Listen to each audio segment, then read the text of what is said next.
Hello friends, আমি Souvik. Welcome to my channel Ektukro Itihas. তো বন্ধুরা, আজ আমি তোমাদের জন্য নিয়ে এসেছি ইউজিসি নেট এবং সমস্ত রাজ্যের সেটের জন্য ইতিহাসের টপ 15টি এক্সপেক্টেড কোশ্চিন। যে কোশ্চিনগুলো তোমাদের নেট সেটে তো হেল্প করবেই, সেই সঙ্গে তোমরা যদি আদার্স কোনো কম্পিটিটিভ এক্সাম দাও সেক্ষেত্রেও ইতিহাসে তোমাদের অবশ্যই হেল্প করবে। তো বন্ধুরা, আর দেরি না করে শুরু করি আজকের ভিডিও। চলো। প্রথম প্রশ্ন, arrange the following events in correct chronological order, অর্থাৎ নিচের ঘটনাগুলিকে সময়ানুক্রম অনুসারে সাজাতে হবে। তো ঘটনাগুলি হলো treaty of Varanasi, treaty of Daurasarai, treaty of Sangola এবং ট্রিয়েটি অফ ম্যাঙ্গালোর। অর্থাৎ বারাণসীর চুক্তি, দৌরাসরাইয়ের চুক্তি, স্যাঙ্গোলার চুক্তি এবং ম্যাঙ্গালোরের চুক্তি। এবার এই চুক্তিগুলিকে তোমাদের সময়ানুক্রম অনুসারে সাজাতে হবে।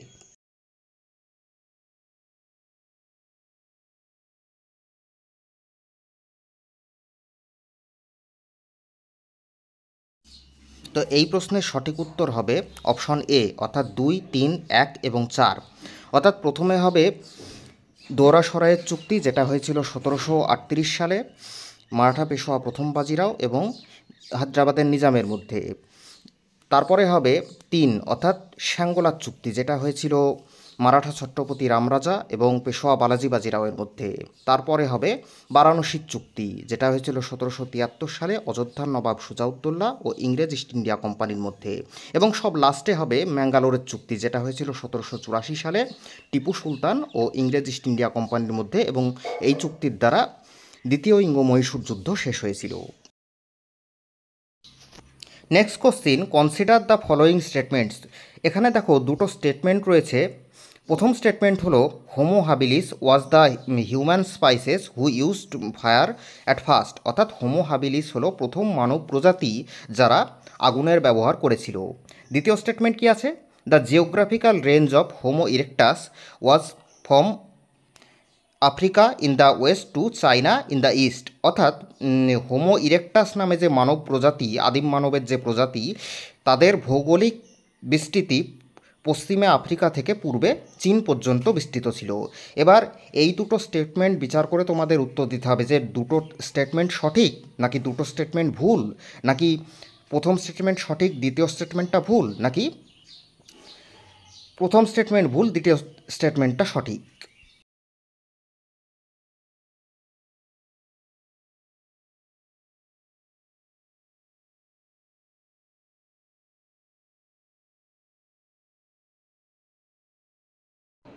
এই প্রশ্নের সঠিক উত্তর হবে অপশন ডি, অর্থাৎ প্রথম স্টেটমেন্টটা ভুল, দ্বিতীয় স্টেটমেন্টটা সঠিক।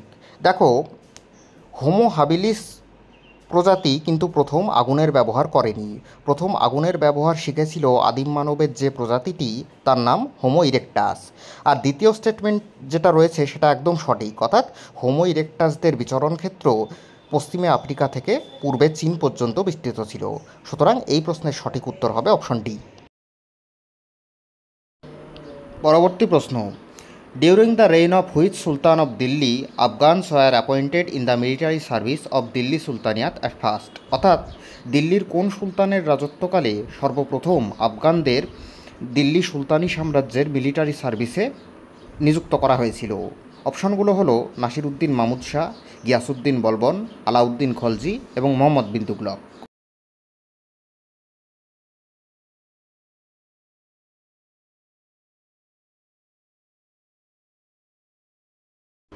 এই প্রশ্নের সঠিক উত্তর হবে অপশন এ, অর্থাৎ নাসিরউদ্দিন মাহমুদ শাহ।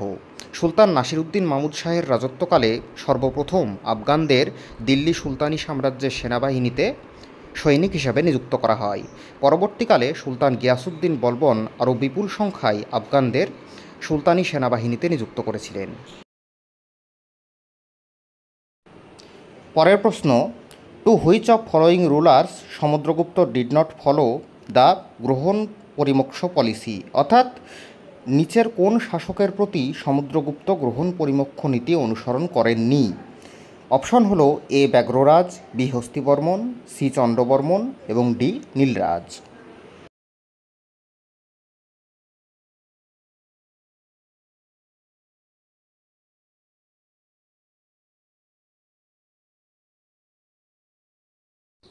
তো এই প্রশ্নের সঠিক উত্তর হবে অপশন সি অর্থাৎ চন্দ্রবর্মন। তো বন্ধুরা, গ্রহণ পরিমোক্ষ নীতি মানে হলো শত্রুকে পরাজিত ও বন্দি করে পরে আনুগত্যের বিনিময়ে তাকে তার রাজ্য ফিরিয়ে দেওয়া।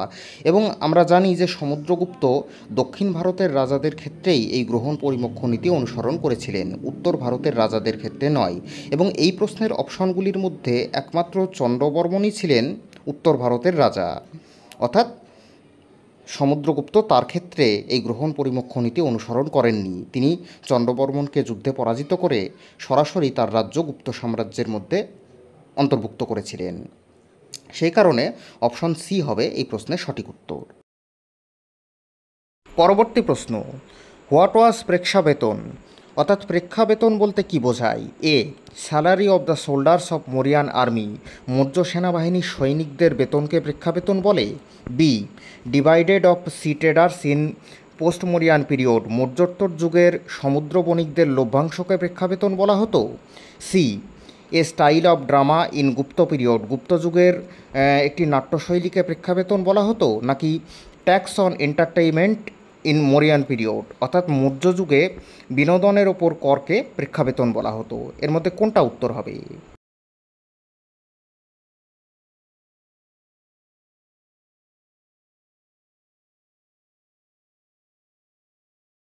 তো এই প্রশ্নের সঠিক উত্তর হবে অপশন ডি, অর্থাৎ মৌর্য যুগে বিনোদনের ওপর যে কর আরোপ করা হতো তাকেই বলা হতো প্রেক্ষাবেতন, এবং এই করের পরিমাণ ছিল 5 পণ। এবং তোমরা নিশ্চয়ই জানো যে পণ ছিল মৌর্য যুগের বহুল প্রচলিত রৌপ্য মুদ্রা, অর্থাৎ মোট 5টি রৌপ্য মুদ্রা এই প্রেক্ষাবেতন কর হিসাবে রাষ্ট্রকে দিতে হতো। পরের প্রশ্ন, which of following statement are incorrect about post Mauryan period, অর্থাৎ মৌর্যোত্তর যুগ সম্পর্কে নিচের কোন তথ্যটি সঠিক নয়? এক, massive growth of foreign trade and urbanisation in entire India, অর্থাৎ বৈদেশিক বাণিজ্যের ব্যাপক বৃদ্ধি এবং সমগ্র ভারতে নগরায়ন। 2, পলিটিক্যাল ইউনিটি অফ ইন্ডিয়া, ভারতের রাজনৈতিক ঐক্য। 3, rise of state based society in the far south of India, অর্থাৎ ভারতের সুদূর দক্ষিণে রাষ্ট্রকেন্দ্রিক সমাজের আবির্ভাব। 4, revival of Vedic sacrifice and beginning of the decline of Buddhism and Jainism, অর্থাৎ ভারতে যে বৈদিক যাগযজ্ঞের পুনরাবির্ভাব এবং বৌদ্ধ ধর্ম ও জৈন ধর্মের অবনতির সূচনা। এর মধ্যে কোনটি ভুল সেটি তোমাদের বেছে নিয়ে উত্তর দিতে হবে।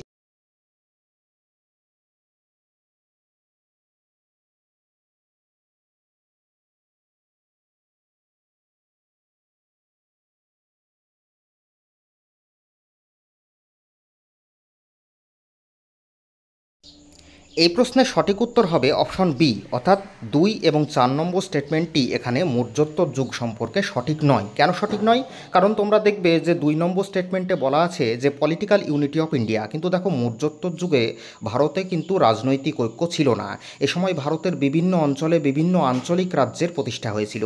শুঙ্গ কাম্যদের নেতৃত্বে মগধে আঞ্চলিক রাজ্য প্রতিষ্ঠা হয়েছিল, খারবেলের নেতৃত্বে কলিঙ্গে আঞ্চলিক রাজ্যের প্রতিষ্ঠা হয়েছিল, আবার দাক্ষিণাত্যে সাতবাহনরা একটি আঞ্চলিক রাজ্য প্রতিষ্ঠা করেছিলেন। এই সময় এই সমস্ত আঞ্চলিক রাজ্যের মধ্যে পারস্পরিক যুদ্ধবিগ্রহ এবং সংঘর্ষ কিন্তু লেগে থাকতো। সুতরাং মৌর্যোত্তর যুগে ভারত রাজনৈতিকভাবে ঐক্যবদ্ধ ছিল একথা কিন্তু সঠিক নয়। তাই 2 নম্বর স্টেটমেন্টটা এখানে ভুল হবে। আর তার সঙ্গে 4 নম্বর স্টেটমেন্টটাও ভুল হবে। কেন? কারণ 4 নম্বর স্টেটমেন্টে বলা আছে যে রিভাইভাল অফ বৈদিক স্যাক্রিফাইস। হ্যাঁ, মৌর্যোত্তর যুগে ভারতে বৈদিক যাগযজ্ঞের পুনরাবির্ভাব ঘটেছিল। শুঙ্গ এবং সাতবাহন বংশীয় রাজারা অশ্বমেধ, রাজসূয়, বাজপেয় যজ্ঞের মতো বিভিন্ন বৈদিক যজ্ঞ সম্পাদন করেছিলেন। কিন্তু তার পাশাপাশি তোমরা এটাও দেখবে যে এই স্টেটমেন্টেরই পরের অংশে বলা আছে যে beginning of the decline of Buddhism and Jainism. কিন্তু দেখো এই মৌর্যোত্তর যুগে ভারতে কিন্তু বৌদ্ধ ধর্ম এবং জৈন ধর্মের অবনতি কিন্তু ঘটেনি। এই সময় কুষাণরা বৌদ্ধ ধর্মের পৃষ্ঠপোষকতা করেছিলেন এবং বৌদ্ধ ধর্ম প্রসারেও তারা মুখ্য ভূমিকা নিয়েছিলেন। এছাড়া কলিঙ্গরাজ খারবেল জৈন ধর্মের পৃষ্ঠপোষক ছিলেন এবং সাতবাহন ও শুঙ্গবংশীয় রাজারা ব্রাহ্মণ্য ধর্মাবলম্বী হওয়া সত্ত্বেও তারাও কিন্তু বৌদ্ধ ধর্মকে পৃষ্ঠপোষকতা করেছিলেন। তাই এই সময় বৌদ্ধ ধর্ম এবং জৈন ধর্ম রাজকীয় পৃষ্ঠপোষকতা লাভ করেছিল। সুতরাং বৈদিক যাগযজ্ঞের পুনরাবির্ভাবের পাশাপাশি বৌদ্ধ এবং জৈন ধর্মের বিকাশও এই মৌর্যোত্তর যুগে অব্যাহত ছিল। তাই 4 নম্বর স্টেটমেন্টটাও এখানে ভুল হবে, আর সেই কারণে সঠিক উত্তর হবে অপশন বি, অর্থাৎ 2 এবং 4 নম্বর স্টেটমেন্ট মৌর্যোত্তর যুগ সম্পর্কে ভুল। পরবর্তী প্রশ্ন, which of following news paper did not oppose the partition of Bengal in 1905, অর্থাৎ 1905 সালের যে বঙ্গভঙ্গ হয়েছিল, নিচের কোন সংবাদপত্রটি সেই বঙ্গভঙ্গের বিরোধিতা করেনি? অপশন হলো A Indian world, B the Musalmans, C Islam প্রচার এবং ডি সমাচার সভা রাজেন্দ্র।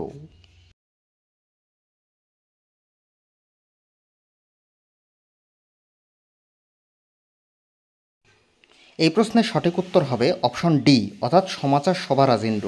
এই পত্রিকাটি 1905 সালে বঙ্গভঙ্গের বিরোধিতা করেনি। পরের প্রশ্ন, which of following statements are correct about the individual satyagraha, অর্থাৎ ব্যক্তিগত সত্যাগ্রহ সম্পর্কে নিচের কোন স্টেটমেন্টগুলি সঠিক? 1. Gandhiji started this satyagraha as the reaction of August offer in 17 October 1940, অর্থাৎ 1940 সালের 17ই অক্টোবর আগস্ট অফার বা লিন্ডলিথগো প্রস্তাবের প্রতিক্রিয়া হিসেবে গান্ধীজি এই সত্যাগ্রহ আন্দোলন শুরু করেছিলেন। 2. The main objective of this satyagraha was to express the disinterest of Indian people in second world war, অর্থাৎ দ্বিতীয় বিশ্বযুদ্ধে ভারতবাসী যে অংশগ্রহণ করতে আগ্রহী নয় সেইটা দেখানোই ছিল এই সত্যাগ্রহ আন্দোলনের মুখ্য উদ্দেশ্য। 3. This movement was non violent in nature, এই আন্দোলন ছিল প্রকৃতিগতভাবে সম্পূর্ণ অহিংস। 4. Acharya Vinoba Bhave, Jawaharlal Nehru, J B. Kripalani were chosen as the first, second and third individual satyagrahi by Gandhiji, অর্থাৎ গান্ধীজি আচার্য বিনোবা ভাবে, জওহরলাল নেহেরু এবং জে.বি. কৃপালিনীকে যথাক্রমে প্রথম, দ্বিতীয় এবং তৃতীয় ব্যক্তিগত সত্যাগ্রহী হিসেবে বেছে নিয়েছিলেন। তো এই 4টে স্টেটমেন্টের মধ্যে কোনগুলি সঠিক সেটা তোমাদের বেছে নিয়ে উত্তর দিতে হবে।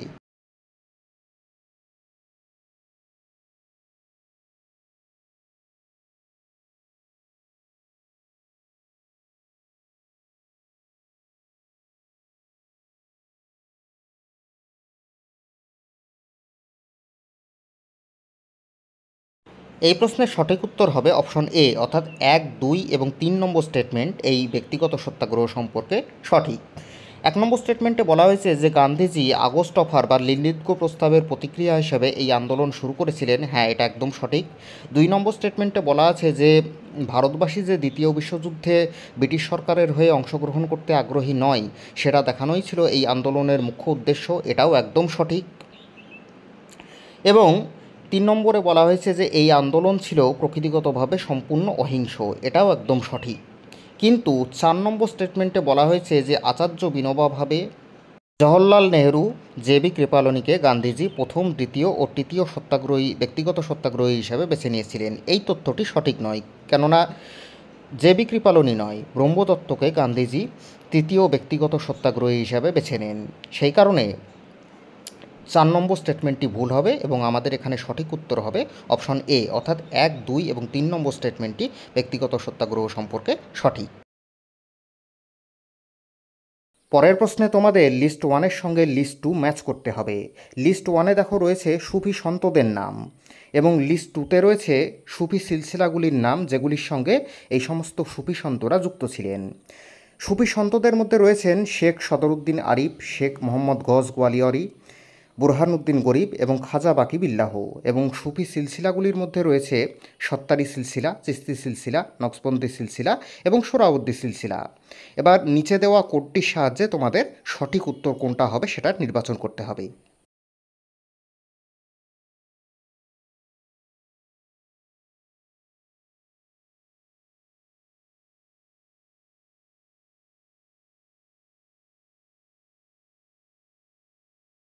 এই প্রশ্নের সঠিক উত্তর হবে অপশন সি, অর্থাৎ শেখ সদরুদ্দিন আরিফ যুক্ত ছিলেন সোহরাওয়ার্দী সিলসিলার সঙ্গে, অর্থাৎ 1-এর ডি। শেখ মোহাম্মদ গজ গোয়ালিয়রি যুক্ত ছিলেন সত্তারি সিলসিলার সঙ্গে, অর্থাৎ 2-এর এ। এবং বুরহানুদ্দিন গরিব যুক্ত ছিলেন চিস্তি সিলসিলার সঙ্গে, অর্থাৎ 3-এর বি। এবং খাজা বাকি বিল্লাহ যুক্ত ছিলেন নকশবন্দি সিলসিলার সঙ্গে, অর্থাৎ 4-এর সি। সুতরাং এই প্রশ্নের সঠিক উত্তর হবে অপশন সি।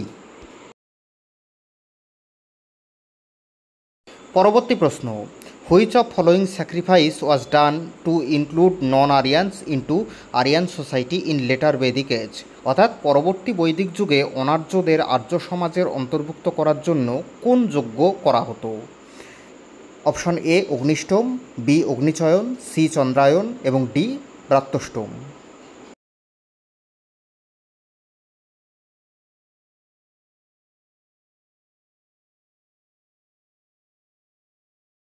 তো এই প্রশ্নের সঠিক উত্তর হবে অপশন ডি ব্রাত্যষ্টম।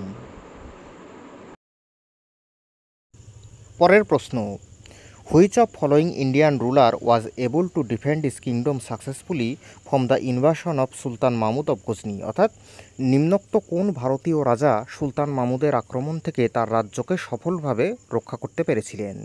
অপশন এ শাহী রাজা আনন্দপাল, বি কনৌজের রাজা রাজ্যপাল, সি গুজরাটের রাজা ভীমদেব সোলাঙ্কি এবং ডি কাশ্মীরের রাজা সংগ্রামরাজ।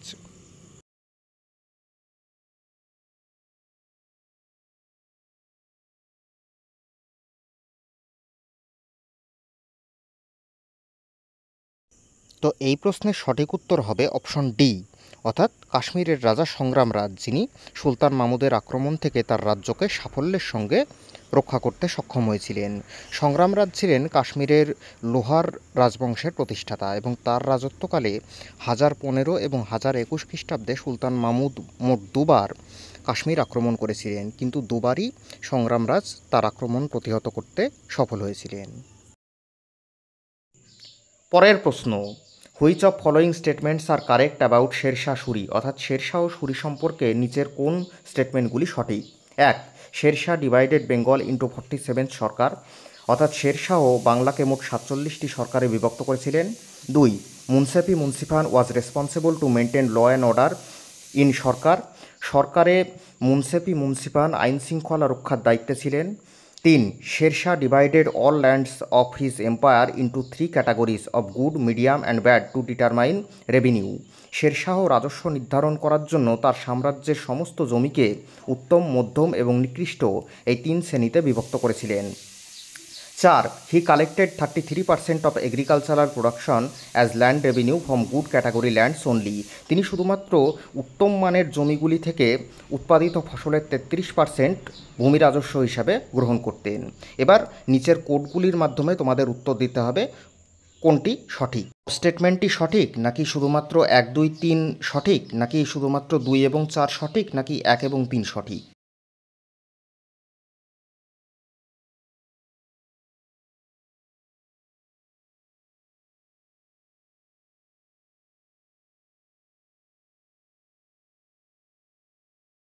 এই প্রশ্নের সঠিক উত্তর হবে অপশন ডি, অর্থাৎ 1 এবং 3 নম্বর স্টেটমেন্টটি শেরশাহ সুরি সম্পর্কে সঠিক। কেন সঠিক? কারণ দেখো, 1 নম্বর স্টেটমেন্টে বলা আছে যে শেরশাহ তার সাম্রাজ্যকে বাংলাকে 47টি সরকারে বিভক্ত করেছিলেন, এটা একদম সঠিক।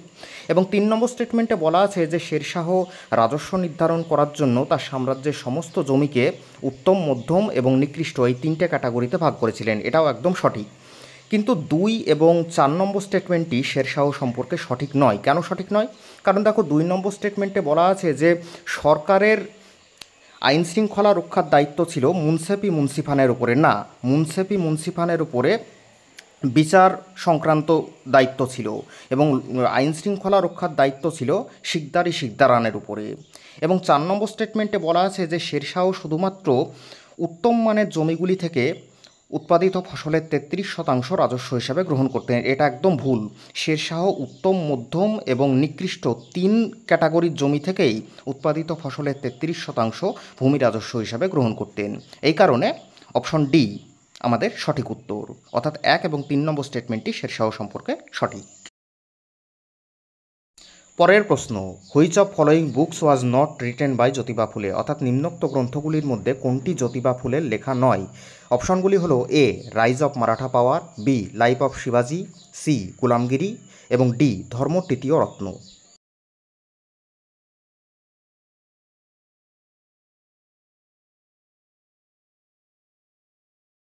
এই প্রশ্নের সঠিক উত্তর হবে অপশন এ, অর্থাৎ রাইজ অফ মারাঠা পাওয়ার। এই গ্রন্থটি জ্যোতিবা ফুলে লেখেননি, এই গ্রন্থটি লিখেছিলেন মহাদেব গোবিন্দ রানাডে। পরের প্রশ্ন, goddess Chakreshwari was associated with which Jain tirthankara, অর্থাৎ দেবী চক্রেশ্বরী নিম্নোক্ত কোন জৈন তীর্থঙ্করের সঙ্গে সম্পর্কিত? অপশন হলো এ সম্ভবনাথ, বি কুণ্ঠনাথ, সি মল্লীনাথ এবং ডি আদিনাথ।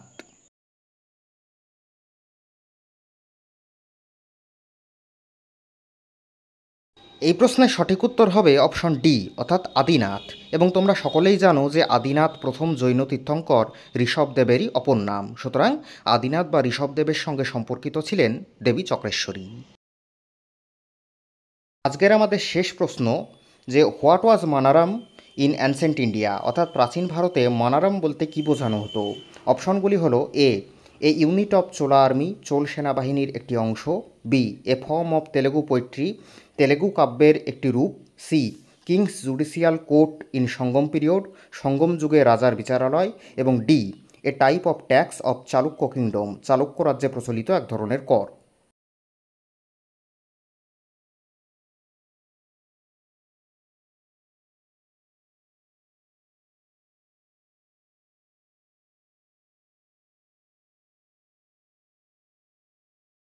প্রশ্নের সঠিক উত্তর হবে অপশন সি অর্থাৎ রাজার বিচারালয়, সঙ্গম যুগে রাজার বিচারালয়। আর রাজার বিচারালয় হওয়ার কারণে সঙ্গম যুগে এই মনোরমই ছিল তামিল রাজ্যগুলির সর্বোচ্চ বিচারালয়। তো বন্ধুরা, ভিডিওটি দেখার জন্য তোমাদের অসংখ্য ধন্যবাদ। যদি ভালো লেগে থাকে তাহলে অবশ্যই চ্যানেলটিকে সাবস্ক্রাইব করো।